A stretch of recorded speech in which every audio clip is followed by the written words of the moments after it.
be talking about standing out, stepping up and lead strong.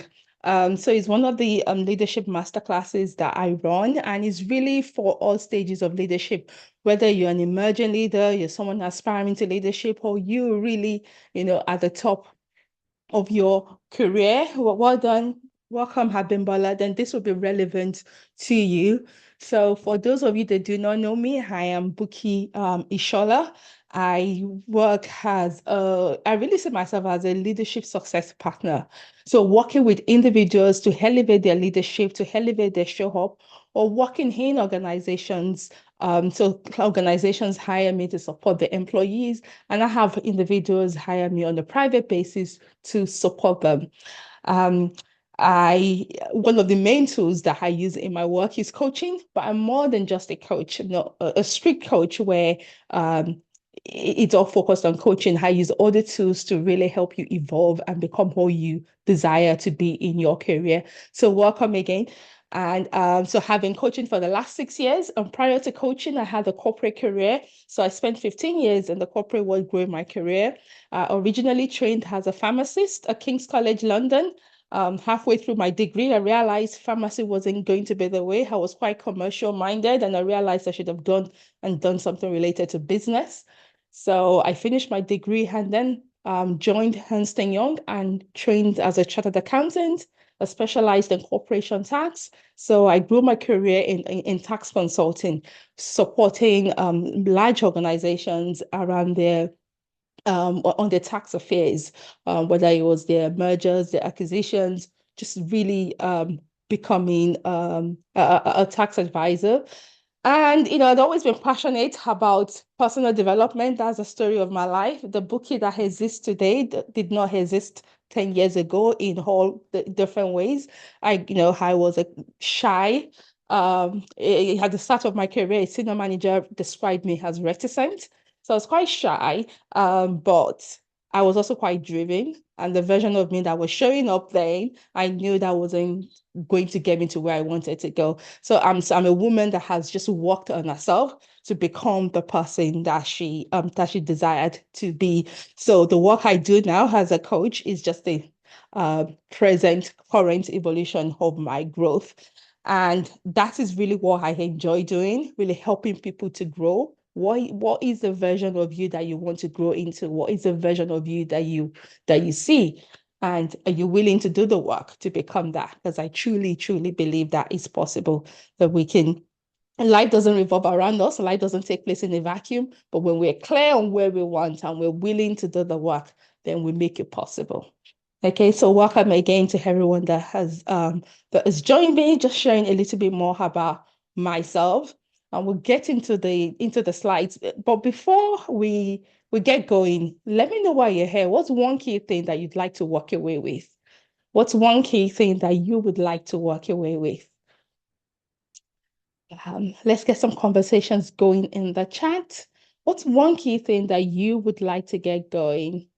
So for all those that joined, initially I was asking people to tell me where they're joining from, and thank everyone. Thank you to everyone that responded. We heard joining from different parts of the world. But yes, you're coming into this workshop. What is it that you want to get out? It would be good to know. Okay. While that comes in, I will start to, yeah, okay. Apology wants clarity. Yes, that's one thing. Fresh leaders, fresh ideas about leadership, especially in the digital age. Excellent. So as that come in, I will start sharing my slides. We have enough people. I had over 100 people register for this, so we'll see how many people join live.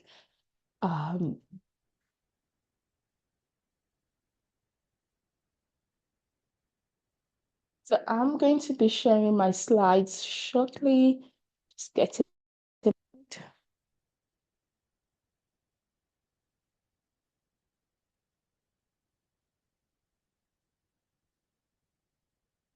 Okay, let me know if you can see my slides. As I'm going through, if you have any questions, then please do put them in the chat and I will address it. Okay, thank you. All right, you can see. Welcome, Chantal. You can see my all right. So for those of you that follow me on LinkedIn, you will know that I do have a special focus on supporting African diaspora professionals. You'll hear from my accent. So I grew up in Nigeria. I've lived in the UK since I was 14. The bulk of my education has been in the UK, but I'm pretty much an African at heart. And I know growing through my career, people talk about the challenges of being a woman. I didn't really feel that any challenge of being a woman in my corporate career. I thought being African, being different culturally, had a greater impact. And it was something I needed to manage carefully so that it didn't impact my career negatively. I think it impacted it at the beginning, but towards the end of my corporate life, I had figured out how to make it all work. And where relevant, I'll share some tips here. So I believe you are seeing my screen. So let's get going. What is the focus today? So it's really around, well, how do you strengthen your presence and elevate your posture so that you are able to navigate like senior rooms with more confidence, more clarity, more confidence, more conviction, right? And give yourself the Sorry, safety that you need. uh, Please do put you want to yourself on start mute. recording now? Oh, thank you. Yes. Okay, let me start recording. Um, let's see. And this is where I start looking for the record button. I'm going to stop. No, it is recording. No? Yeah, thank you. Okay, thanks for that, but it's recording. So the focus of the session is going to be around helping you strengthen your your presence, elevate your leadership posture, and navigate senior rooms with confidence. All right, so this is the agenda. I mean, this is what I was the title that you came for. How do you stand out, step up, and lead strong? And what do I mean by those terms? Now, for the clients I work with, for people on the line, there is no doubt you are competent. You do a good job. You have earned your seat at the table. But how do you move from just being competent to actually being recognized? And some of us timidity, shyness, being different still get in the way of us being as powerful as we would like. Also, one of the things that's really common, many of us, as Black professionals working in environments where we're different, most of us, we have a story of one negative story or the other that has impacted our confidence, that has impacted how we show up. How do you move away from that and really reclaim our power so that what has happened in the past does not continue to hinder us? And then finally, so how do you step up, and then how do you really lead from the place of authority, not just swallowed up by the business of being a leader, just doing what they had meant and all the people management was required of you, but how do you really get steer things and be known for the impact and the difference that you make. So let's starting with being seen. At the core of it is really just around its visibility. And let's be clear on what visibility really is and what it isn't. It's not being loud, as you would have established. It's really at the core of it is being understood. Someone mentioned earlier about how what they want to get out of this is clarity.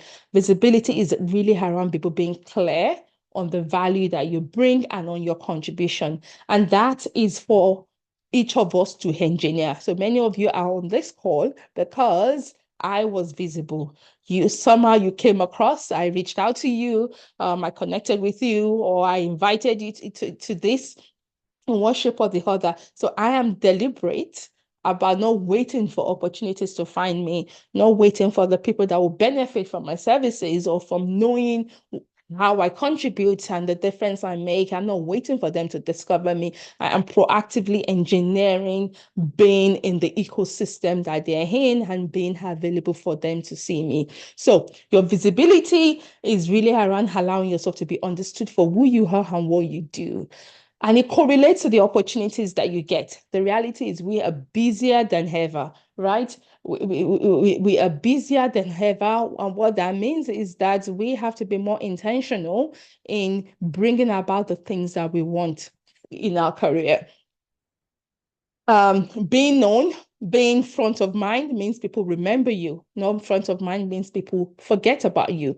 And often the reality is that even as Black professionals, you are usually naturally visible, right? You're one of a few, maybe the only in the room, but you can just be known physically. And this is what we don't want. You just don't want to be known physically, but you want people to experience you. And that's really the core of visibility, right? So you, and that builds, there's a principle around for people to elevate you, to promote you, they have to trust you, right? For them to trust you, oftentimes they have to like you, they have to know you. So credibility is all around building know, like, and trust. For people to get to that point, they have to experience you, they have to be exposed to you, and you have to engineer that. We'll talk about ways in which you can engineer that. So you're not waiting for things to happen. Now, a big part of visibility for many of us is also um, we put a negative emotional charge to it. Well, I've written on the slides that visibility has the emotional charge you put on it. If it's a negative thing, then it becomes a negative experience and something you have to avoid. If you see it as something positive, then you walk towards it. And my challenge to you is really for you to look at where you are in your career and what is required. Look at the people who are successful around you. Look at the sort of success that you want for yourself, however way you define it, and think about what is required for me to get there. What is required for me to make it happen? That life doesn't happen operate in isolation. Things don't happen in a vacuum. So there is no doubt that you are going to need people who are convicted about the value that you bring and who are ready to advocate for you. Now, it's also the case that those people will also be busy in their careers, busy with what their goals they want to advocate for. So it then becomes your responsibility to drive to drive the knowledge and give them what they need to be able to advocate for you. So I'm going to encourage you, don't put a negative charge on it. Frame it in a way that this is really about clarity. It's about being understood properly. And because nature abhors vacuum, human beings will make story up. If you think about someone in your office that you just see, you don't know anything about them, but you just see them. The reality is more often than not, you've still formed an opinion about them. Visibility is about intentionally curating the opinion that people have about you. There's so many things I could talk about. On LinkedIn, I'm so disciplined. I talk about career leadership, and every now and then I'll talk about a political story or something else that's happening, whether in sports, but I'd always relate it back to the core of what I'm interested in, what my focus is. So you got to engineer your visibility around what matters to you, so you're not all over the place. Okay. So let's go on, and I'll share a model for thinking about for powering your visibility and thinking about it. Let's establish that, competence is assumed, right? We can assume that you're competent. When you go into rooms, there is also an assumption. If you're a senior level professional, there is an assumption that you know what you're talking about. And what you're really looking for is authority and influence, yes, and being listened to. So powering your visibility, one, you really be known for the value that you bring, and that knowing actually starts from you. And this is really about the what. What are you doing? And really ensuring that what you're doing matters to the organization, it matters to the priorities of the team. And being remembered for the impact. We want to be memorable. Things are only memorable when they matter to people, which is why really doing the work that matters and engineering the projects and things that you're working on such that they are the things that really matter. And also is um and is lastly is really around being understood. So you want to be known for the value you bring. You want to be remembered, make yourself memorable. And that's around giving the context. Often, sometimes we just share facts of what we're doing without context. People don't need facts, people need context. And then finally, being understood. This is around really people experiencing you for who you are and how you are. When we only know the professional side of people, it can be harder to connect with them, right? And this is around allowing you, opening yourself up. And I know as a coach, I've heard different stories of people having bad experiences with this, right? So it's really curating what you share. I remember telling someone her work years ago that I was sad, and then they reflected it back to me and said I was depressed. I was like, well, that's not what I said. So there's an element of, yes, you want to be open about what you share, but also really being careful that you're not misunderstood. But what I found is that when we're really so guarded and people don't experience us, it makes it a little bit more difficult to build that know, like, and trust that I shared earlier. People know you for your work, but then they don't know you personally. And then that impacts how well they're able to advocate for you. So let's remember the goal is clarity. When we're thinking about visibility, the goal is clarity, people being clear about who you are, what you bring to the table, the value, why it matters, how you get things done, what differentiates you. That's really what you want to communicate with your visibility. And one of the things that really blocks that is the fear, right? And I always think about it this way. Fear will always hold us back if we don't connect to a bigger vision, if we don't connect to a bigger why. So for everyone, think about where you are in your career. What is that next level that is important to you to attain and why? And think about how visibility, being more visible, being more intentional, and how being more intentional about how you curate your visibility, how that can make it possible for you. Okay. So something to think about as you think about how do I become recognized? How do I get more recognition? How do I get more eyes on me?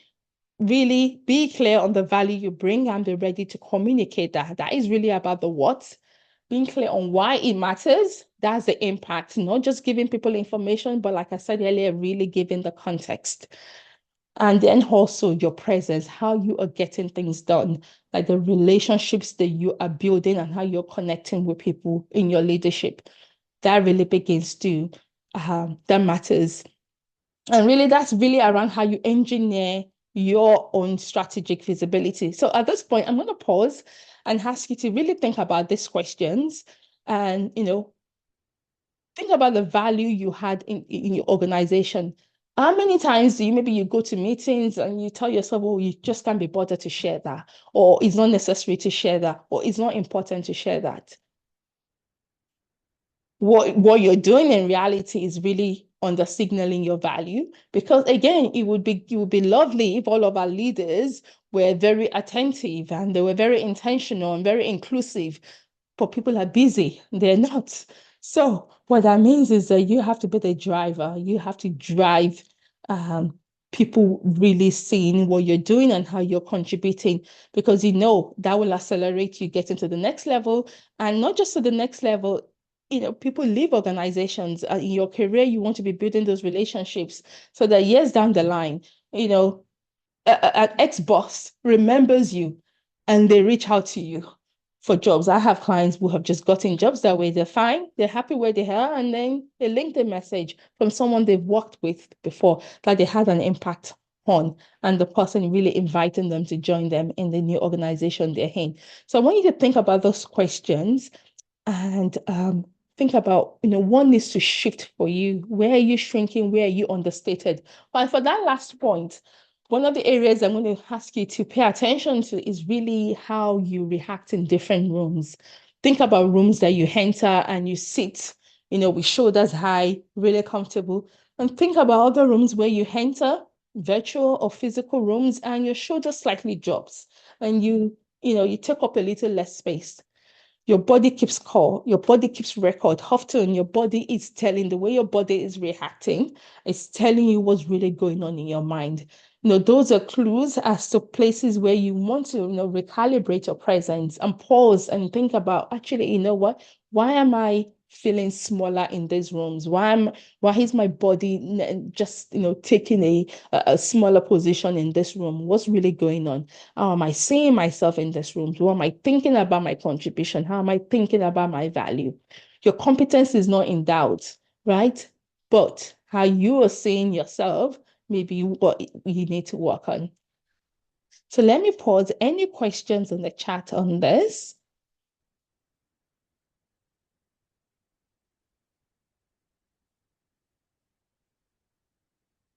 Any questions? So someone said, please say a bit more about the, I can say the goal. Yeah, the goal is clarity. Yeah, so the goal of visibility is not necessarily to promote yourself. It's for people to understand who you are and what you bring. Um, not that I necessarily see anything wrong in self-promotion. You can promote yourself if you need to, but self-promotion in the end, I don't think that's your goal, because what the goal is that people, if what you're bringing to the table is of worth, if what you're bringing to the table is valuable, then that is really what will give you access, is what will open the door. The challenge we often has as African diaspora professionals is that we do a lot of work, but we're a little bit more quiet about it. Or even we even go into the senior rooms and we're just a little bit more quiet. And so it's the quietness that we really need to get over, and really being able to advocate for ourselves, not saying sharing about your work, not saying talking about your achievements, not saying talking about how you created results as something that is unimportant. And I think that's naivety. Of course, it's important, right? So I would say it's not about self-promotion. So I'm quite, well, I strive to be visible on LinkedIn and share about my work. Like on Thursdays, I would normally share a testimonial. I call it Thursday testimonial. Well, I don't care if someone else thinks I'm promoting myself, but I'm absolutely making it clear to my LinkedIn community the value of the work I do and the impact that it has on people. So yes, the end goal is maybe promotion, but that's not what's leading it. It's really communicating the value so that wherever that value is relevant to, they see it and they can take advantage of it. So what happens if the organization doesn't care about your area once your sponsor leaves? So whatever your impact, no one cares. So that's a question. Oh yeah, and the questions are coming to me alone. So feel free to send all the questions to everyone. Now, so that's a tricky one. So if you're working on something that no one cares about, then I think something that is even more important than the work you're actually doing is to really create a narrative for people to buy into that work. Because it doesn't matter how hard you work, if no one sees the value in it, no one sees the relevance, the importance, is definitely going to impact how you're rewarded and how you're recognized. So beyond working on the task, there has to be a mini project around, well, how do I get people to buy into this? What is getting in the way of them seeing the value? And the reality is, maybe it gets to the point that you want to do that as much as you can and go all the way as much as you can to get people to buy in. And if you're not succeeding, I think there then has to be a question around, is this something that I'm passionate about, I want to continue working on? And then where else do I need to go, where this thing will where else can I go to have sponsors that will find it valuable? And that's important because success doesn't happen in isolation, right? I've created this title and I'm so grateful for for the tens of people that have joined, but you're only here, you haven't come here because of me. You've really come here because of the title. You were interested in the title of the webinar, right? If I don't know, if I had another random title that you were not interested in, you wouldn't be here. So this whole creating success is a partnership. You have to be selling what people want to buy. And I think for anything that you're passionate about is always around finding people who are interested in it. So I would say to that question, really go all the way and curate a narrative that the people can buy into, find out what's getting in the way of them being interested, and see if that is something you can, you can get them over the line. And if not, you may need to find a place where you can continue to do that work and have the sponsorship. Or it may be that maybe you don't care about that sponsorship. You're just actually interested in getting that experience. So it all depends on each one's personal situation.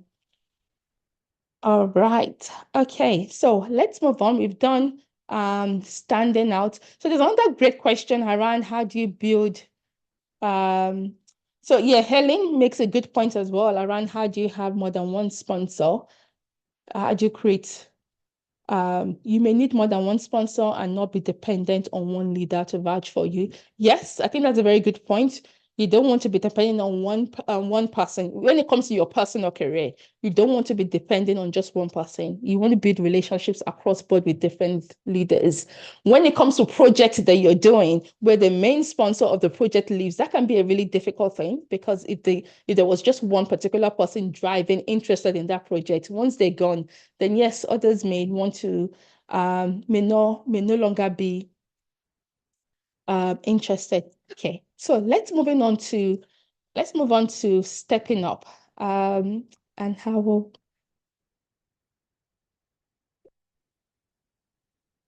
think did I answer?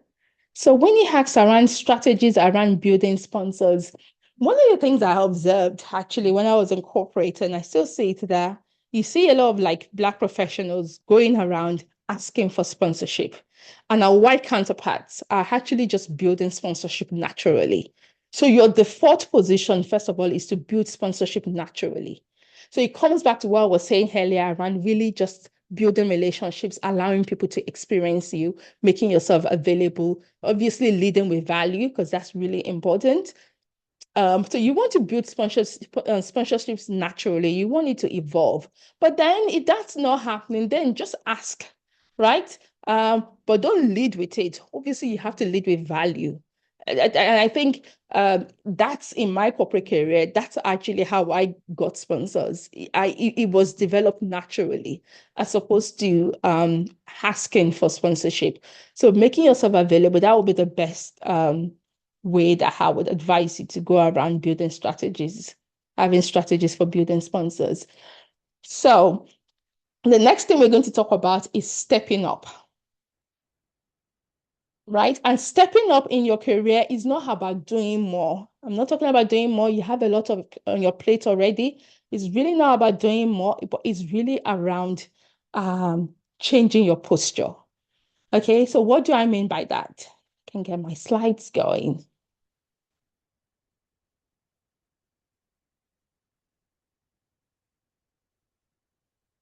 Actually, I didn't.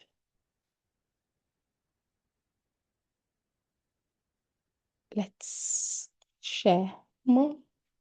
Okay. Is that coming across?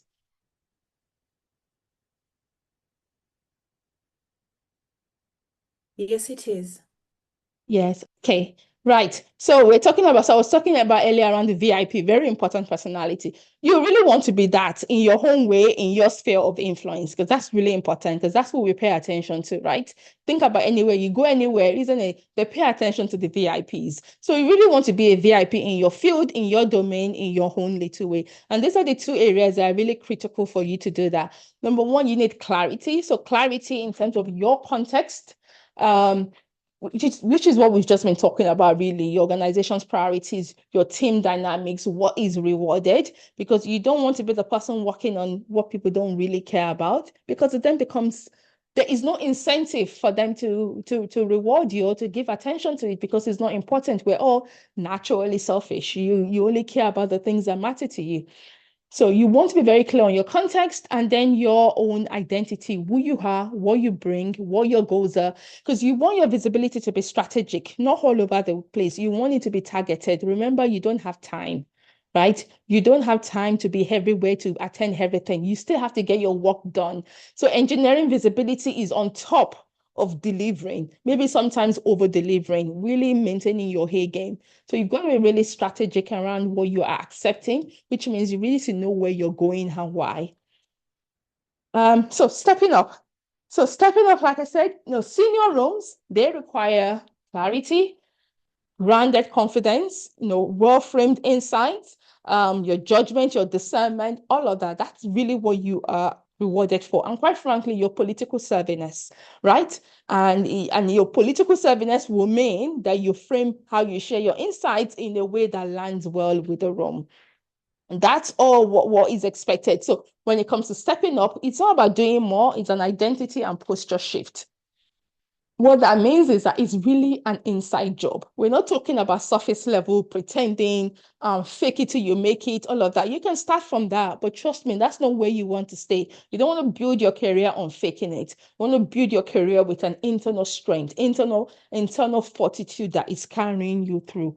Okay, so the goal earlier on, the goal is aligning your internal posture with what the room requires. So you cannot go into the room, you've been promoted to director level and you go in and then be seeing yourself as a manager, still at a junior level. You have to recalibrate your identity to meet what the room requires of you. So we're not performing, we're not pretending, but you are just and this is one of the things I have to do every time I've changed levels in my career or even changed levels as a business owner where my business has evolved. I need to recalibrate my identity to meet that new place that I'm at. Otherwise, you stay, your position or your career has accelerated beyond where your identity is, where you see yourself. So the real hindrance to a posture is identity. Now, so how do you build your identity? That phrase there, the code there is really important. You cannot be standing in rooms where your identity is taking permission to exist. So for many people on this line, or listening to me live or listening to the recording, you're probably, you're minority in the environment you're in, right? And maybe actually you come from a very humble background and you have risen far above you thought was possible. The reality is you have earned the room. So you cannot go into these rooms and be feeling, feeling lucky or feeling like you're undeserving. I mean, when I started my career, even though I don't have a rag to riches story. I come from a decent family, but I worked in an environment where people had gone to Oxford or Cambridge, or they went to this really expensive boarding schools. And initially that was intimidating. And then you start talking to them and then you realize actually, you know what? Yes, they probably have had some sort of they have more advantage at the beginning because they have been prepared, from a young age for what they're doing. And there's a sense of confidence that they just had about them. Whereas at the early stages, I was just really feeling grateful and feeling lucky to have gotten to the position that I'm in.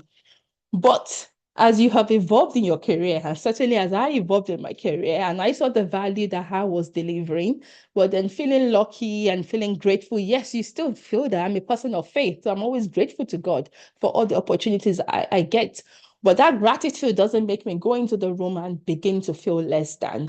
So that's where we really don't want to be that place. Once you've earned your seat at the table, you've got to take it squarely and you've got to own it and you've got to believe that you deserve to be there. Now, others may be more clever. The reality is there will always be people that are more clever than you. That's a good thing. How are you going to get better if the people around you are, if you're the smartest in the room, right? But I also say this, if there are so many clever people around you, surely you cannot be the one out. So if there's so many clever people around you, then the entry point must have been cleverness. So you certainly also made the grade. So very important to really think about, be very carefully about identity. And this is an area that I certainly work a lot with clients that, with any of my programs, we will really spend some time thinking about how you are seeing yourself in the rooms that you are in. So there are two main building blocks for identity, to have identity in the right way, in an identity that supports what we want to achieve and where we want to go. And that is really like our beliefs and our self-image, right?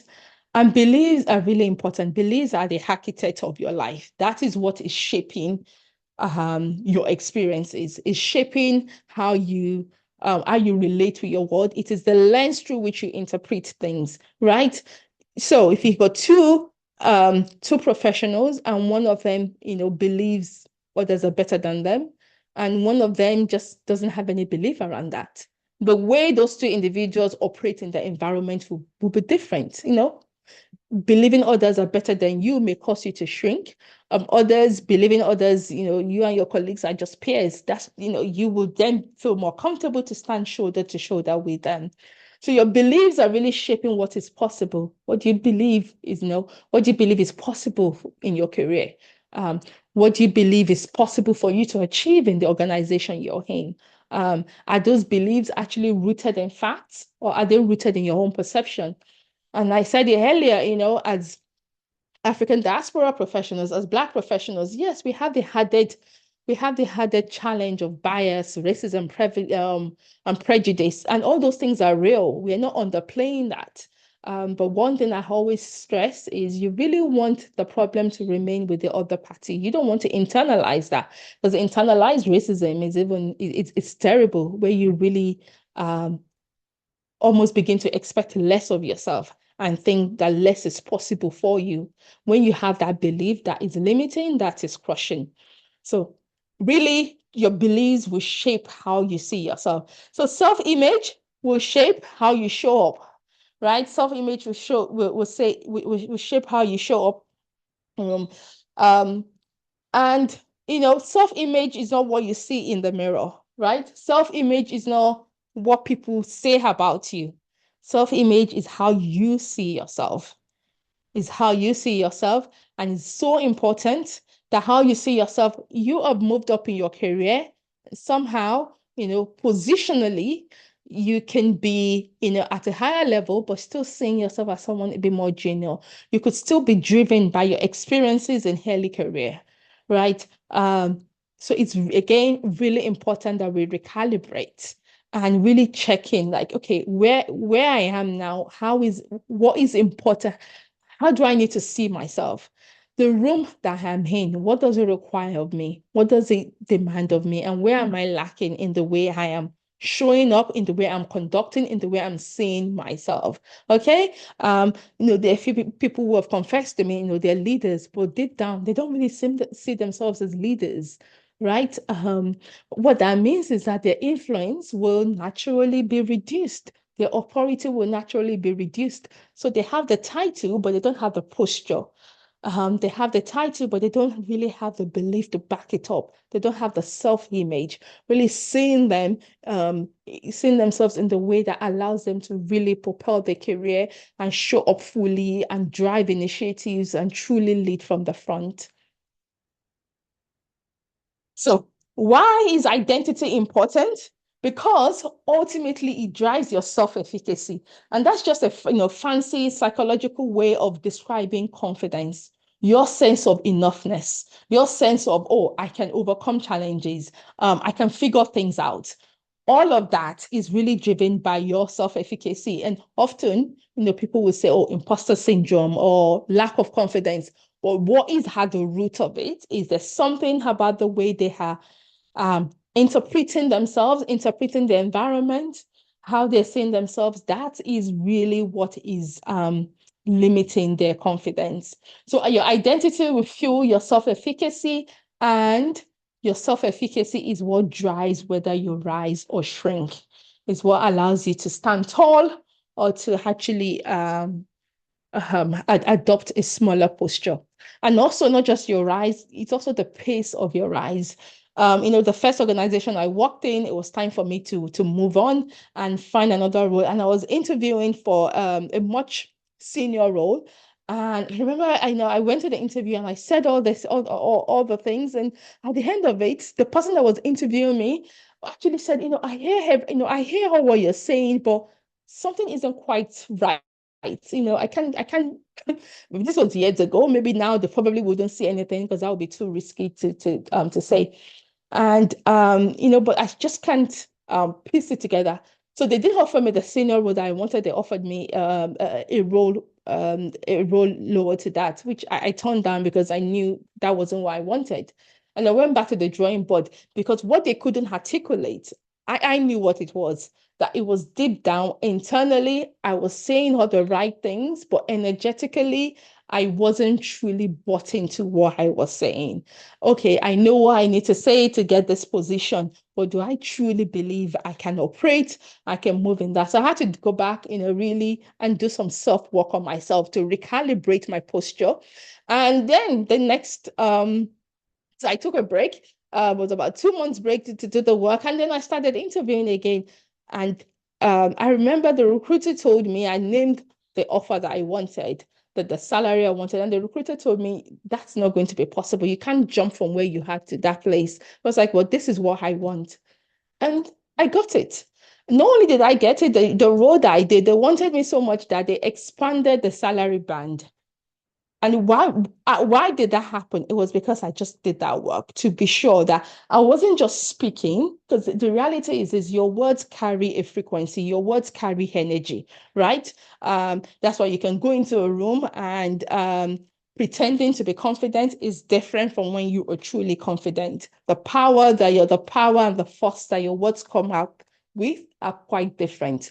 So the challenge here when I'm talking about identity, your self-efficacy, talking about your posture is actually really to do that work so that you are not just you're not just talking smart but you are actually living it. Energetically you are aligned. So I hope all of that resonates. Any questions on that? I will take it. So in terms of reflection, so let's do some, pause again and reflect on this. What do you believe is possible for you next? Think about where you're in your career now. What do you think is possible for you? And how do you see yourself in senior rooms? What do you believe is possible in your career? Right? All of those matters, right? And all of that actually, sometimes, I mean, for many of you, they will not be driven by facts. Like they will be, your answer may just be driven by how you feel, how you think, how you're thinking about yourself, how you're feeling about yourself. But all of those, right, are subject to change. If it's truly from your with whoever it is you want, let's say, actually, you know what, this is it. I don't want to rise more than senior manager. That is the apex. That's where I want to reach. That's fine. If that is truly coming from your authentic self.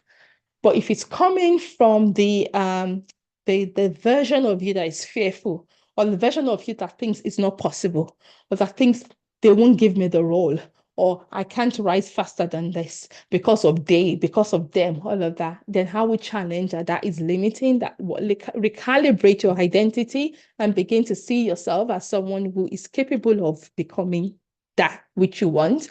And even more importantly, also how, because at the end of the day, this isn't magical. There's some work required to help yourself become that. Okay. So when it comes to elevating your identity, this is the what I found really helps. The reality is all of us need help. All of us need help. Success doesn't happen in isolation. Um, everyone benefits from guidance, from perspective, from modeling. So all through in my career, because you don't know what you don't know. And how are you going to find out what you don't know? Well, you have to learn it somewhere, right? Someone has to tell you about it, bring it to your awareness. Like I'm sharing some of the things now that actually, okay, it may be awakening something in you that you don't know. So that's how we grow. That's how we elevate ourselves. And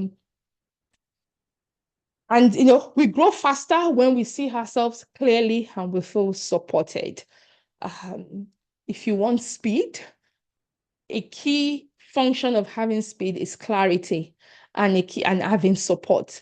One of the first coach I ever had, in the organization I worked with was I was testing how honest I could be because I was having some challenge at that point with having the right opportunities and doors were not opening, even though I was working hard and I was banging, the doors were not opening.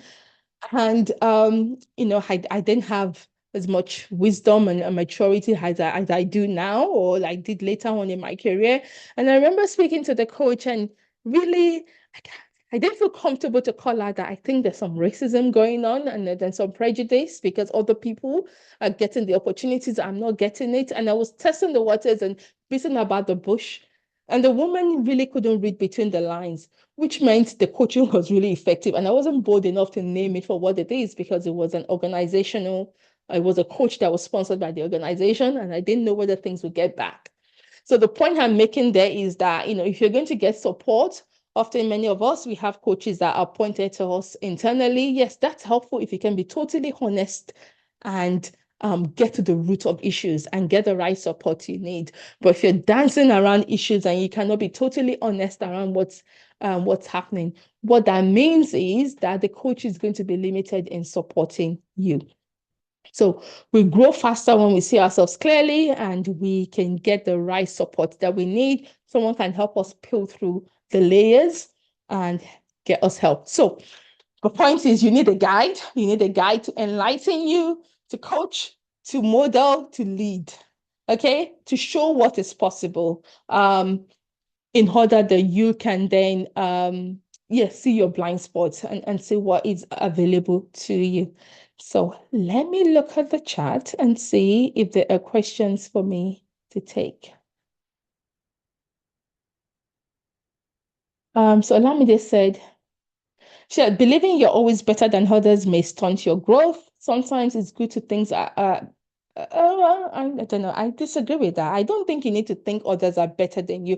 I agree. And this is my belief. I'm not better than anybody, and nobody is better than me. Fundamentally, I guess there's a difference. Maybe I'm reading the line. The reality is when it comes to like technical stuff or maybe communication, yes, let's be honest, people can be better than you. But I don't think that is what you should really be focusing on, right?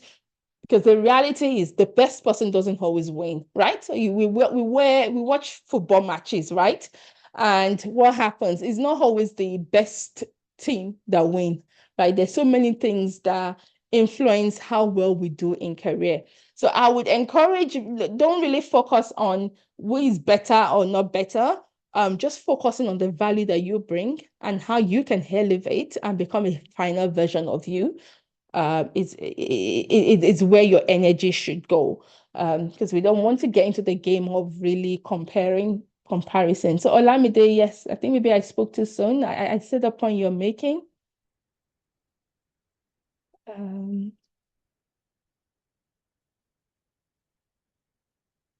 Okay, so no question in the chat. If there are no questions, then I will move on to the third point around leading strong. Yes, we have 10 minutes, so let me get on with it.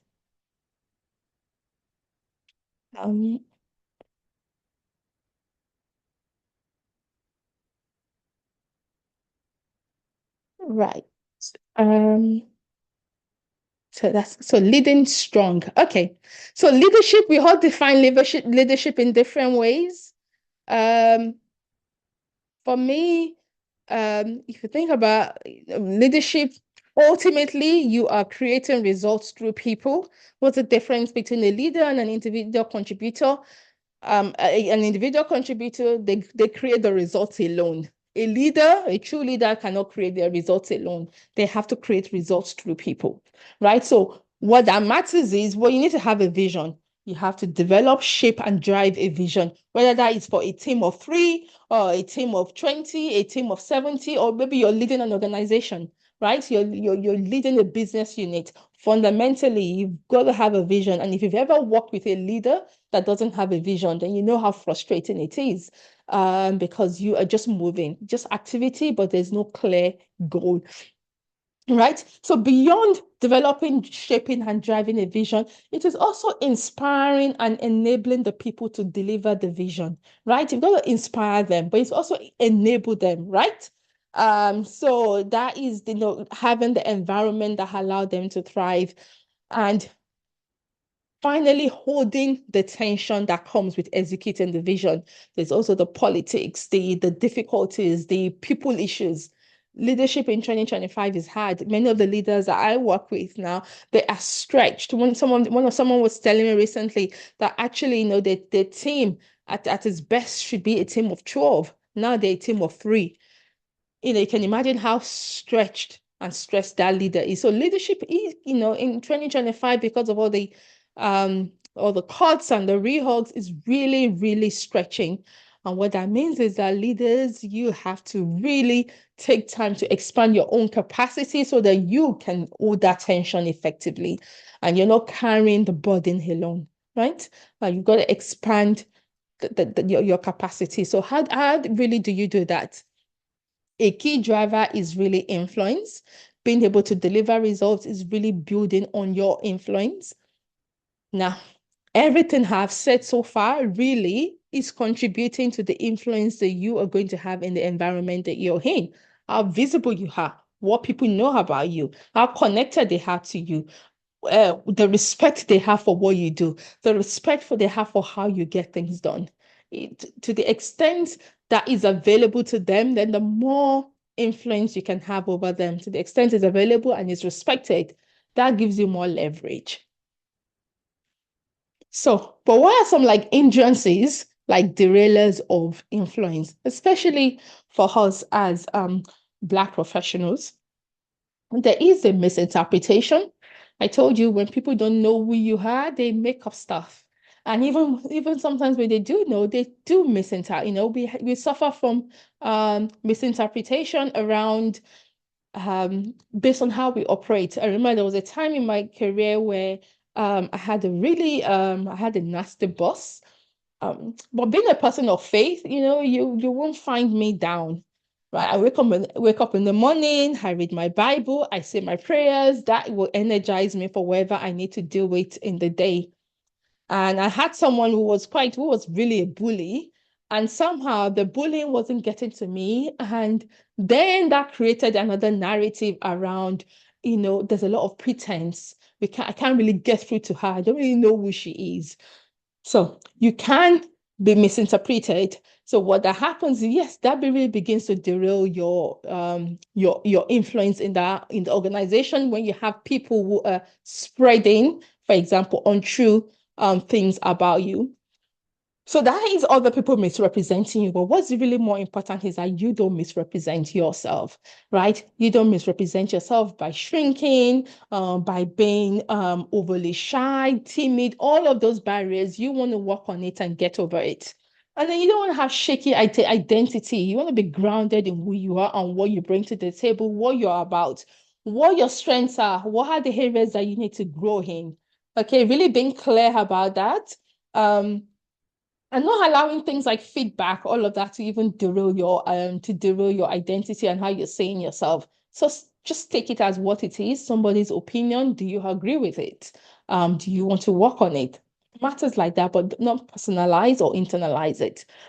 Your influence is really going to be lowered when you are overworked. You have no time to be strategic.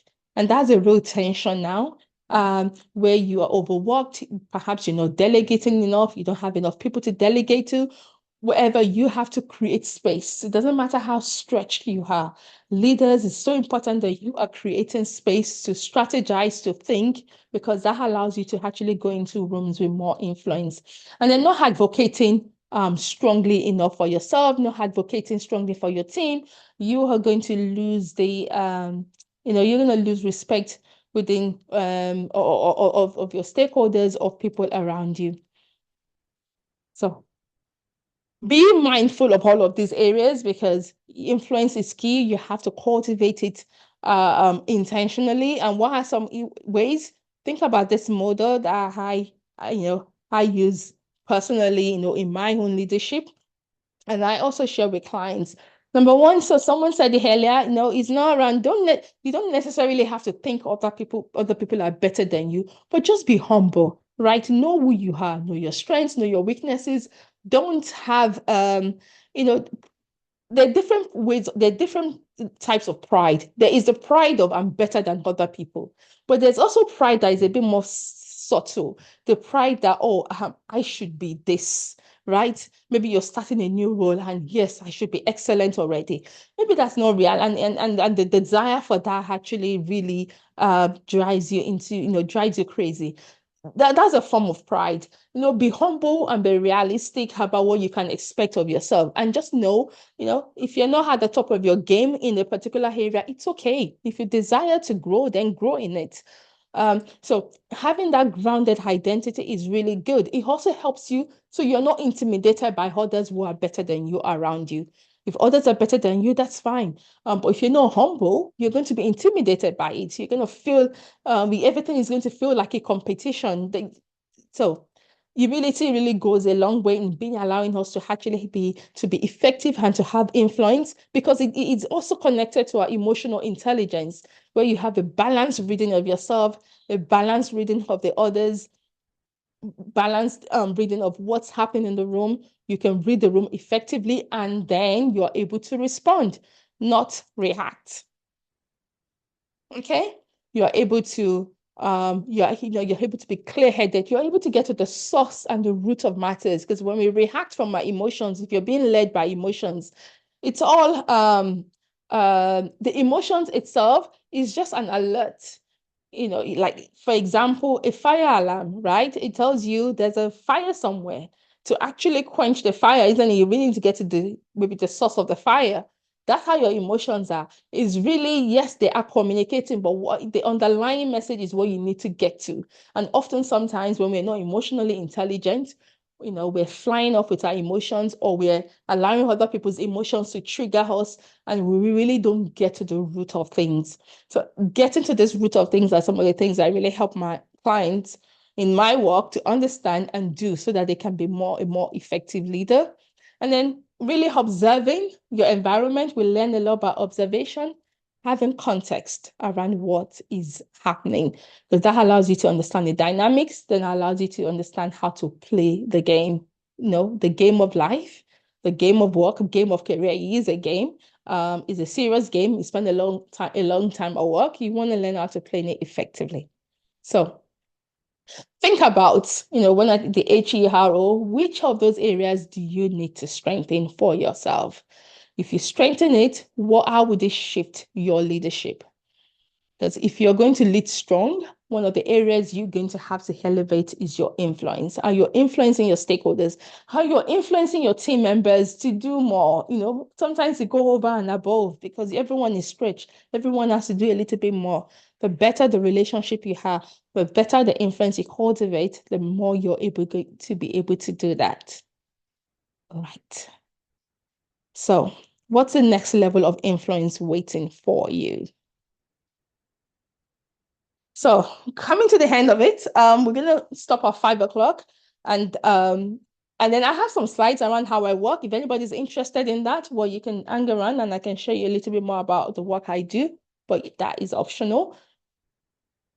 But in terms of what I've covered today is around standing out is shifting from competence to recognition, is to being seen, is adopting, stepping up is about your adopting your next level posture. Let's remember it's an inside job, it's an internal thing, right? You've got to work on yourself inside out. You go into the room and you are truly, genuinely confident from the inside out. You rehearse it, right? It's not faking until you make it. And leading strong is really around elevating in your influence, really moving to that level of leadership authority. And I truly believe, this is my belief, I've seen this, I've been doing this work for about 6 years now, I've seen it in my career, it does work. It's impossible to stand out, step up, lead strong, and not win in your career. I really do think. Now, I'm not saying you definitely win in the organization you're in, but what I'm saying is that when all of these are together, the market will reward you for it. You may find individuals who are not supportive, but that's their problem. You're a service provider. You can always take your services somewhere else, but the market will reward you for that. So this is a story that I came across actually in coaching school. And the story goes around like this Buddha was discovered. And this was what they saw, like when it was discovered. But after doing some work on it and cleaning it up, this was what laid underneath. So my question is, what are people yet to see about you? All the things, all the blockers, all the hindrances, all the limiting beliefs, the fears, the doubts, that's all the dust and the debris that is just covering the Buddha on the left. So when you clean it, when you do the work, do the self-work, what is really possible for you is what's on the right. And I truly believe that for everyone. because our potential is limitless. We become who we want to be and who we are willing to work for. Especially when we're tailoring things to our strengths. I cannot become an Olympic swimmer, so that's not realistic, but I can become a much better coach than I am today if I do the work. So we're all on this journey on, becoming better, better final version of ourselves. So my charge to you as we close is actually, just think about what I've shared today. What are you, what's 1, 2, 3 things that you are going to work on and implement so that that next version of you can evolve. So I ask you to pause, think about what are your top 3 takeaways and what's one thing that you are going to implement in the next 7 days. If you put that in the chat, I would be grateful. Okay. So what are your top 3 takeaways and what are you committing to do in the next 7 days? That's really important. And I'll share a little bit now about the work that I do as a really your success partner in in creating the career that you want, in elevating, in rising. So yeah, for one, if you want any support, like individual support, feel free to reach out to me. So my programs, this is where I'm going to talk a little bit about my program. So I run 2 coaching programs. One is called Elevate You and the other one is called the Apex. They're different things. Elevate You for rising leaders, new leaders is around building your identity, your confidence, your communication and capacity. And for my, experienced, clients who are returning clients, we really begin to focus on really elevating and calibrating their leadership even more using the Apex program. And this is around strengthening your executive presence, your visibility, influence. We do a lot more work on identity because at that level, as you become more senior, yes, the competence is there. You can figure things out. But what will stop you from figuring things out is all the blocks, is all the debris in the Buddha that I just showed. So it's around really supporting professionals wherever you are in your journey. So in the Elevate You program, we're really focusing on clarity, your capacity, your confidence, really building those relationships, working on your communication, how do you become more politically savvy, navigating conflicts. And then in the Apex program, we're really looking at leadership architecture, like really crafting your visibility, making visibility work for you, stretching yourself without getting stressed, overburdened, expanding your influence, amplifying your authority, and really strengthening your identity. So those are the main 2 programs, and lovely testimonials. I share testimonials regularly on LinkedIn. If you're on LinkedIn, you've probably seen 1 or 2 testimonials. And I work with leaders across the globe, whether as long as you are coachable, you're willing to grow, but I am available to support you. So please feel free to reach